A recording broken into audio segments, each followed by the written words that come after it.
Είμαι από τη Δαμασκό. Είχα ωραία οικογένεια. Άντρα και 5 παιδιά. Τους έχασα όλους. Μόνο να ζει. Το στερνοπούλι μου απέμεινε. Να τον πάρω και να φύγω, να τον σώσω. Δεν έχω τίποτα άλλο στη ζωή μου. Να σώσω τον Ναζί. Να τον σώσω. Του φόρεσα τα καλά του ρούχα. Το καλό του τζιν και το κόκκινο μπλουζάκι που του είχε πάρει ο πατέρας του. Τον έλουσα, τον μπανιάρισα, τον χτένισα. Του έκανα ολόιζη χωρίς να πει. Σκέτος κούκλος. «Μαμά, να βάλω τα καφέ πέντιλα», μου είπε. Πήρε και το λίτρινο λιχοντάκι.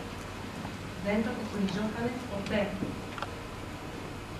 Για μας ήταν σαν γιορτή. Πηγαίναμε επιτέλους στην Ευρώπη. Όταν η βάρκα έβρασε νερά και βρεθήκαμε στη θάλασσα, γλίστρισε μέσα από το χέρι μου.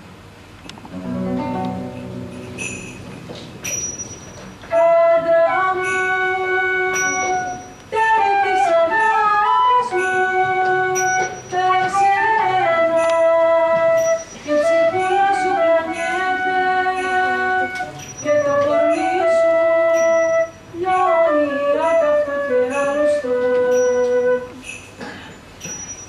Άντρα μου, τέλη της αγάπης μου, εσένα, η ψυχούλα σου πλανιέται και το κορμί σου λιώνει άκαυτο και άρρωστο.